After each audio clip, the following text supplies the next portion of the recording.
વિદ્યાર્થી મિત્રો, આજે આપણે પ્રકરણ 4 જેનું ટાઇટલ છે પ્રાથમિક સ્વાસ્થ્ય એના વિશે ચર્ચા કરીશું.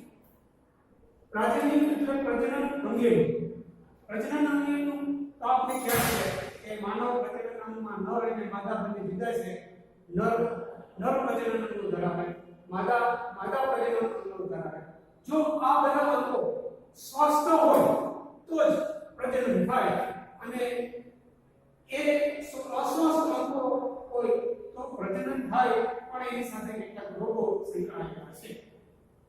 સામાન્ય રીતે પ્રાથમિક સ્વાસ્થ્યની વ્યાખ્યા WHO એટલે કે વર્લ્ડ હેલ્થ ઓર્ગેનાઇઝેશન જે દુનિયાના સ્તરે ચાલે છે એને આ રીતે વ્યાખ્યા આપી છે: શારીરિક, ભાવાત્મક, વર્તનાત્મક, સુખાકારી.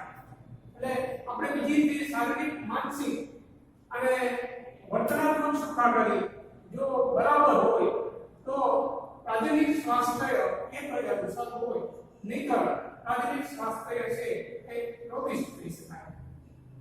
સામાન્ય વ્યાખ્યા બધા મુદ્દાઓ પરથી તારવી તો પ્રજનન અંગો ધરાવતી વ્યક્તિ હોય છે, લગભગ પ્રજનન અંગો ધરાવે છે, એ બધેની વચ્ચે જોવા મળતી લાગણી સંભાળ અને વર્તનલક્ષી આંતરક્રિયા એને પ્રાથમિક સ્વાસ્થ્ય કહેવામાં આવે. ભારત એ દુનિયાનો પહેલો દેશ છે કે જેણે સ્વાસ્થ્ય અને સામાજિક લક્ષ્યો યોજ્યા અને એ અંગેની યોજનાઓ કરી અને પ્રજાનું સુખાકારી વધે એના માટેના પ્રયત્નો કર્યા. એ પૈકીનો એક પ્રયત્ન છે એ કુટુંબ નિયોજન છે, કુટુંબનું આયોજન. એટલે કે એક કુટુંબમાં કેટલા સભ્યો હોઈ શકે કે જેને લીધે જે પછીની પેઢી છે એની સુખાકારી વધી જાય. તો એ અંગે કુટુંબ નિયોજનની વ્યવસ્થા સરકારે કરી. સાલ છે 1951 અને એ વખતે એવું સૂત્ર આપેલું કે અમે બે એટલે કે પતિ પત્ની દંપતી અને અમારા બે એટલે કે એક છોકરો છોકરી અથવા બે છોકરી અથવા બે અમે બે અમારા બે એવું એ વખતે કુટુંબ નિયોજનનું સૂત્ર આપેલું. આમ થવાનું કારણ મૂળભૂત રીતે જોઈએ તો વસ્તી વધારો છે અને વસ્તી વધારો છે એને લીધે આ બધાનું જ્ઞાન, કુટુંબ નિયોજનનું જ્ઞાન કેને હોવું જોઈએ? માતા પિતા બંને હોવું જોઈએ, સગા સંબંધીને હોવું જોઈએ, શિક્ષકોને, મિત્રોને. આ બધા અંગે આરોગ્ય ખાતું છે એને ગાઈડલાઈન આપવું હોય છે. કઈ રીતે ગાઈડલાઈન આપે છે? એક તો દ્રશ્ય શ્રાવ્ય સાધનોનો ઉપયોગ. દ્રશ્ય શ્રાવ્ય એટલે પેલા પ્રોજેક્ટર આવતા, પ્રોજેક્ટરથી ફિલ્મ બતાવવામાં આવતા 35 સેકન્ડના પડદા પર, જે થિયેટરમાં છે 70 મિનિટના પડદા પર છે. ગામડે શેરીએ મોહલ્લે જઈ અને સ્વાસ્થ્ય, પ્રાથમિક સ્વાસ્થ્ય અંગેની ચર્ચા અથવા રોગ અંગેની ચર્ચા એ વખતે ચાલતી. છાપકામ એટલે કે છાપેલું સાહિત્ય એટલે એ પછી છાપા હોય અથવા ચોપાનિયા હોય અથવા તો પેમ્પલેટ હોય એનું વિતરણ કરવામાં આવે. પ્રચાર પ્રસારના સાધનોમાં ટીવી તો છે અને રેડિયો છે. પહેલા રેડિયોની ચાલ બહુ હતી, જ્યાં સુધી ટીવી પ્રચલિત નહોતું ત્યારે. ટીવી પ્રચલિત થયા પછી આ અંગેની માહિતી છે એ આપણને અવારનવાર રેડિયો અને ટીવી પર જોવા મળે છે. ગ્રામ્ય જીવનની અંદર ભવાઈ સંકળાયેલી છે, આ મંડળીઓ સંકળાયેલી છે કે જ્યાં એ ગીત ગાય લોકોને આનંદથી જ્ઞાન આવે એવું આયોજન કરતા હોય છે.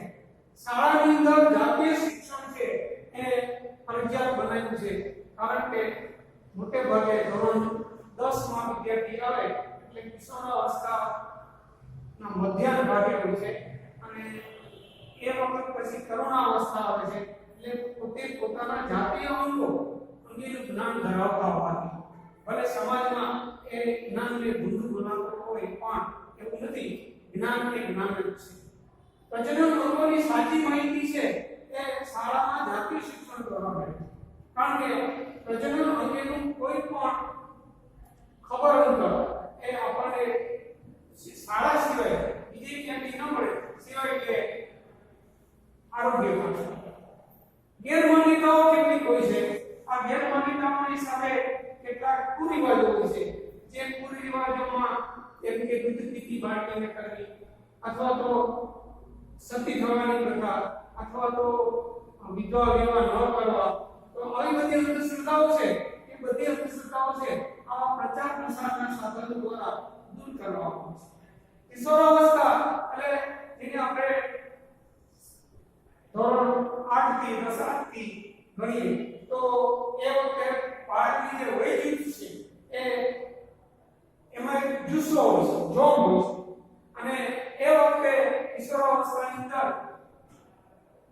જાતીય જ્ઞાન હોતું નથી. એને હિસાબે એ જુસ્સા જોમનું તેનું ચારિત્ર્ય ઘડતરમાં ઉપયોગ કરી શકાય છે. સુરક્ષિત જાતિ વ્યવહાર કિશોરાવસ્થા ટીનેજર એટલે ટીનેજ પૂરી થઈ જાય ત્યાર પછી જાતીય વ્યવહાર ચાલુ થાય છે, અને એ સ્વાભાવિક છે કારણ કે સ્ત્રીનું પુરુષ પ્રત્યે પુરુષનું સ્ત્રી પ્રત્યે જાતીય આકર્ષણ એના જાતીય અંગોના ડેવલપમેન્ટ બાદ અથવા તો એની અંદર રહેલા અંતઃસ્ત્રાવો શ્રવણ કરે ત્યારબાદ થતા હોય છે. તો એનું સુરક્ષિત જાતીય વ્યવહાર કઈ રીતે કરવો એનું જ્ઞાન આપવામાં આવે છે. જાતીય રોગો આ રોગ એવા છે કે તેની અંદર વિદ્યાર્થી અથવા તો કિશોરાવસ્થામાં રહેલું બાળક તો તરુણાવસ્થામાં આ રોગ વિશે કોઈને કંઈ કહી શકતો નથી કારણ કે શરમાય છે અથવા ગેરસમજને લીધે ડોક્ટર પાસે ન જવાય. અમુક જાતીય રોગ છે આગળ જતા ભયંકર સ્વરૂપ ના પકડે એટલા માટે જાતીય રોગોનું શિક્ષણ પણ આપવામાં આવે છે. સ્વચ્છતા તનની સ્વચ્છતા, મનની સ્વચ્છતા, સમાજની સ્વચ્છતા, આ સ્વચ્છતાનો ઉર્ધ્વ અભિગમ છે.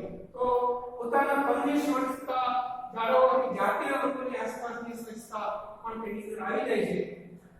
નવદંપતિ એટલે પરણ્યા હોય ત્યારે એની પાસે જાતીય જ્ઞાન પૂરતા પ્રમાણમાં લીધેલું હોવું જોઈએ, જેને લીધે કે ત્યાર પછીનું તેનું દાંપત્ય જીવન છે એ સુખમય. લગ્ન હોય છે પહેલાના સમયમાં હજુ પણ ક્યારેક કે થતું નથી, પણ નાની ઉંમરે ઘોડિયામાં સદન નોંધાઈ જતા હોય છે, જેને લીધે ભૂતકાળ ભવિષ્યની અંદર આ બંને જે નર અને માદા છે એ પોતાનું જીવન છે એ પોતાની રીતે વ્યતીત કરી શકતા નથી. એટલે લગ્ન વય છે એ હાલમાં આપણા ભારતની અંદર છોકરીઓ છે 18 વર્ષ પૂર્ણ કરેલા હોય અને છોકરાઓ 21 વર્ષ પૂર્ણ કરેલા હોય. જન્મદર નિયંત્રણ હવે સામાન્ય રીતે લગ્ન જીવન પછી પોતાનું ફેમિલી બનાવતા હોય છે. એ ફેમિલી હદુપરાંત ઓવરબલ્કિંગ કરી જાય કે જેને લીધે તેને પૂરતા સાધનો અને સગવડતાઓ ન આપી શકાય. એટલે જન્મદરનું નિયંત્રણ પણ આની અંદર આવી જાય છે. સમાંતર અત્યાર સુધીમાં પુરુષ પ્રધાન દેશ હોવાથી છોકરાઓને વધુ સગવડતા અને એની જ એટલે છોકરીઓને ઓછી સગવડતા, એને બદલે દીકરોને દીકરી સમાન છે એવું આની અંદર શિક્ષણ આવે છે. જાતીય હિંસા ઘણી વખત અહિંસક બનેલા કેટલીક નર અને કેટલીક માદા પણ એ લગ્ન પહેલાના સંબંધ બાંધી લેતા હોય છે. એની અંદર હિંસા પણ થતી હોય છે. હિંસા કઈ રીતે તો છોકરીને મેળવવા છોકરાઓ હિંસાત્મક પગલાં લેતા હોય છે. એનાથી ઉલટું કંઈક આવું પરિણામ આવી જાય તો આત્મહત્યાના કેસ પણ બનતા હોય છે. જાતીય સતામણી એટલે કોઈની છેડછાડ કરી અને વાતાવરણ પ્રદૂષિત કરવું. પ્રાથમિક સ્વાસ્થ્ય મેળવવા માટે મૂળભૂત જરૂરિયાતો કઈ તો એક માળખાકીય સુવિધાઓ હોય.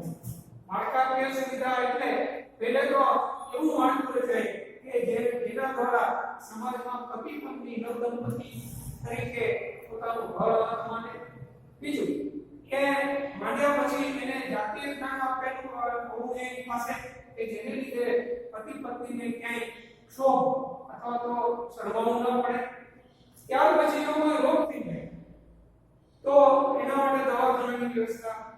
ત્યાર પછી નિસંતાન રહે, વાંઝણા રહે તો એ માટે શું પગલાં લઈ શકાય એની સુવિધાઓ હોય. ઉપરાંત ધારો કે ગર્ભપાત કરવો હોય તો એ ગર્ભપાત કરવા માટે પણ સુવિધાઓ જરૂરી છે. વ્યવસાયિક કુશળતા વ્યક્તિમાં જો વ્યવસાયિક કુશળતા હોય તો એના કુટુંબનું ગુજરાન એ કુશળતાના આધારે તે ચલાવે તો એ પોતાનો સમય છે એ એની પોતાના કુટુંબ સાથે આનંદથી ગાળી શકે. સાધન સામગ્રીની પૂર્તિ, દરેક વ્યક્તિ પાસે પૂરતા સાધન સામગ્રી હોવી જોઈએ, કારણ કે વય પ્રમાણે એની જરૂરિયાતો હોય છે. એ જરૂરિયાતો સાધન સામગ્રી પૂરી હોય તો તેને ભટકવું ન પડે. તબીબી સલાહ એટલે કે બાય ચાન્સ કોઈ રોગ થઈ ગયો છે, અથવા ગર્ભપાત કરવો છે, અથવા ઋતુસ્રાવની અંદર ગડબડ છે, અથવા તો છોકરા થતા નથી, તો હવે પછી શું કરવું જોઈએ? તો એ અંગેની તબીબી સલાહ માટે દવાખાનાની અંદર વિવિધ વ્યવસ્થાઓ કરેલી હોય છે. અફળદ્રુપતા એટલે વાંઝિયાપણું. લગ્ન જીવન પછી સ્વાભાવિક રીતે પોતાનું કુટુંબ વધારતા હોય પણ એમાં નિષ્ફળ નીવડે તો એને છોકરીઓ અથવા છોકરા બેમાંથી એકમાં અથવા બંનેમાં અફળદ્રુપતા અંગેના કારણો હોઈ શકે છે. સામાન્ય રીતે છોકરીઓને વધારે સહન કરવું પડે છે, કારણ કે વાંઝિયાપણું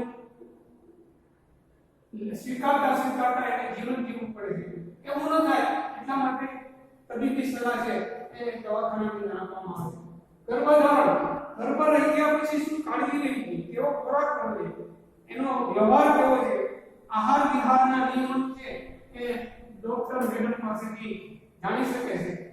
અને પ્રસૂતિ, પ્રસૂતિ એટલે કે એને આપણે ડિલિવરી કહીએ છીએ કે પહેલાના જમાનામાં ઘરે જ કરેલી આયા સુનિયાની જેવી કહેવાતી, પણ એની અંદર જીવનું જોખમ હતું. હવે બધાએ દવાખાના તરફ વળ્યા છે એટલે પ્રસૂતિ સુખરૂપ નીવડે અને પ્રસૂતિની અંદર ઉપરથી બાળક ના લેવું પડે અથવા કેવા સંજોગોમાં માતાને બચાવી શકાય એ અંગેનું જ્ઞાન એ પ્રસૂતિ વિભાગની અંદર આવે છે. STDs એટલે કે સેક્સ્યુઅલ ટ્રાન્સમિશન ડિસીઝ, આ બધા સેક્સને લગતા જેટલા રોગ છે એ રોગનું આની અંદર સમાવેશ કરેલો છે. ગર્ભપાત, ઘણી વખત ગર્ભ રહી ગયા પછી ના રહેતો હોય અને દંપતી નક્કી કરે તો અથવા તો બળાત્કારના કેસની અંદર ગર્ભપાત જરૂરી બને છે. ઋતુસ્રાવ, કઈ ઉંમરે ઋતુસ્રાવ આવવો જોઈએ?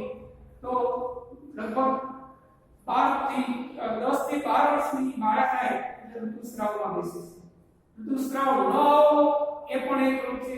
ઋતુસ્રાવ વધુ આવો અથવા તો દુર્ગંધ માર્ગો કે બીજી કોઈ સમસ્યા છે ઋતુસ્રાવ સાથે સંકળાયેલી છે, બાળક ગભરાઈ જાય છે, બાળક ગભરાઈ જાય છે, એવા સંજોગોમાં એનું જે જ્ઞાન હોય તો એ જ્ઞાનને આધારે એનું માનસિક ચિત્ત સ્થિર રહે છે.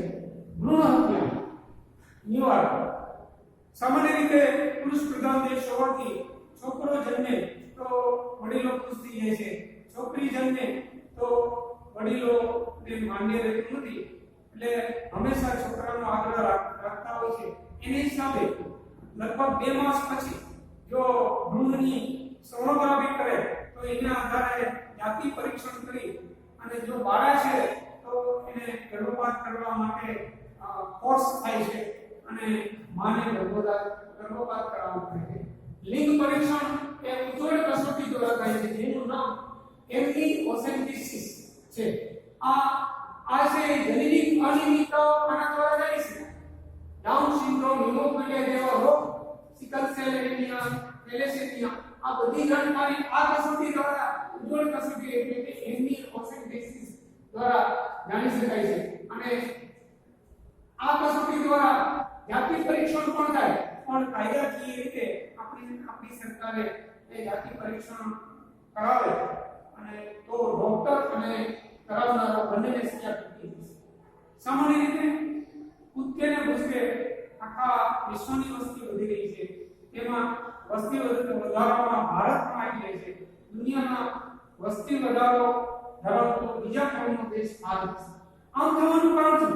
પહેલા મૃત્યુ દર વધારે, કારણ કે પૂરતી સગવડતાઓ ન હોવાને લીધે, દવાખાનાઓ અને હોસ્પિટલ ન હોવાને લીધે, અથવા તો પૂરતા સાધનો, ઝડપી સાધનો ન હોવાને લીધે મરણ દર છે એ વધુ પણ હાલમાં જે જાગૃતતા આવી છે એ જાગૃતતાને આધારે મૃત્યુનો જે સમયગાળો છે એ વધી ગયો છે.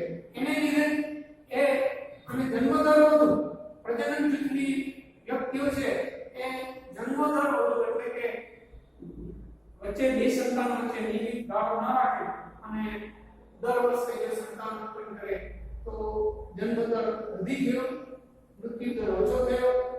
એને લીધે શું કે વધતી સ્વાસ્થ્ય સુવિધાઓ, દવાખાનાઓ નજીક થઈ ગયા અને નર્સ અને ગાયનેકોલોજીસ્ટ છે એ હવે તો નાના શહેરની અંદર તો બધે છે. એટલે આ એ વધતી સ્વાસ્થ્ય સુવિધા છે એને લીધે રોગનું પ્રમાણ ઘટી ગયું અને જીવનશૈલીમાં પણ સુધારો થયો. ઉપરાંત નાનું બાળક છે એને કેળવવું બહુ અઘરું હોય છે, માતા એને કેળવતી હોય છે, પણ શિશુ સંભાળ છે એના માટે જે વ્યવસ્થા સરકારે આરોગ્ય ખાતા તરફથી કરેલી છે. વસ્તી વધારાને લીધે કયા પરિણામ? પહેલું તો વ્યક્તિઓની સંખ્યા વધી જાય, રહેણાંક ઓછા પડે. રહેણાંક બનાવવા માટે ખેતી લાયક જમીન છે બિન ખેતી કરી અને ત્યાં સોસાયટી થઈ જાય અને એને લીધે શું છે એક બાળકને આપી શકાય એને બદલે બે બાળક હોય તો બે ભાગ પડે. જેમ બાળકોની સંખ્યા વધારે તેમ ભાગ વધારે પડે. તો બધાને ભાગે છે પૂરતો ખોરાક, પૂરતા આહાર, પોષણ મૂલ્યો ધરાવતો ખોરાક ન મળે અને કુપોષણતા આવી જાય. ઉપરાંત નૈસર્ગિક સંપત્તિ છે એમાં જમીન, હવા અને પાણી મુખ્ય છે. આ ત્રણેયની અંદર અછત વર્તાય. જમીન છે એ ખેતી માટે જમીન છે, રહેવા માટે પણ જમીન છે.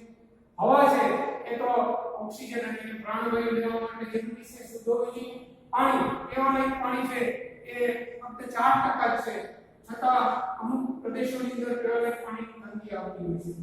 ખોરાક પૂરો પડતો નથી, ખોરાક ઓછો મળે છે, રહેઠાણ પૂરા પડતા નથી અને ગીચ વસ્તી જામી જાય છે. વસ્ત્રની અછત પણ ઉત્પન્ન થાય છે. તો આ બધા વસ્તી વધારાના લીધે ઉત્પન્ન થતા જે સમસ્યાઓ છે એની વાત કરી. હવે વસ્તી વધારાને રોકવા માટે શું? એટલે સરકારે પહેલું તો એ નક્કી કર્યું કે લગ્ન હોય, જેમ કે બાળકની ઉંમર 18 પૂરી અને યુવાનની ઉંમર છે 21 પૂરી હોય ત્યારે જ લગ્ન, એટલે કે બાળ લગ્ન ન કરવા. જેને લીધે મોડું દંપતી છે મોડા પોતાના બાળકોની સાથે આરામથી રહી શકે છે.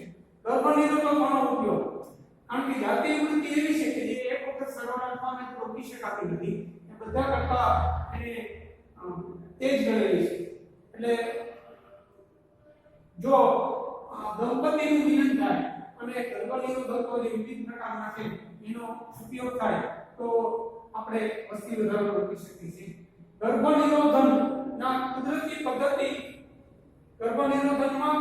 પદ્ધતિ એક એવી પદ્ધતિ છે કે જેની અંદર પતિ પત્ની પોતાની સમજને લીધે એ બાળકને અથવા પ્રસૂતિને અટકાવી શકે છે. સમજ એટલી છે કે લગભગ ઋતુસ્રાવ ચાલુ થાય અને પહેલા દિવસથી 14મો દિવસ છે એ બહુ અગત્યનો છે, કારણ કે ત્યારે અંડપિંડમાંથી અંડકોષ પ્રાપ્ત થાય છે અને ત્યારે ગર્ભ લઈ જવાની શક્યતા વધે છે. એટલે 10 થી 17 દિવસ દરમિયાન જો ગર્ભનિરોધન કરી શકાય એટલે કે પરાકાષ્ઠાએ પહોંચે ત્યારે બંને દંપતી પતિ અલગ થઈ શકે. બાહ્ય ખલન રોકી શકાય, એટલે કે અંતઃખલન થાય તો એ ગર્ભાશયમાં શુક્રકોષ પહોંચી શકે, પણ બાહ્ય ખલન કરી નાખે તો ગર્ભ રહેવાની શક્યતા ઓછી છે. દુગ્ધસ્રાવ છે એ એપિનોટિયા ઋતુચક્રની ગેરહાજરી. હવે આવું ક્યારે બને છે કે એક વખત ડિલિવરી આવ્યા પછી બાળકને ડોક્ટર 6 માસ સુધી સ્તનપાન કરવાની માતાને સલાહ આપે છે. આમ થવાથી શું થાય છે? ઋતુચક્ર છે આ 6 માસ દરમિયાન આવતું જ નથી અને એને લીધે 6 મહિના સુધી તો કદાચ દંપતી છે સંમિલન પામે તો પણ બાળક રહી જવાની શક્યતા જીવાડી શકાય છે.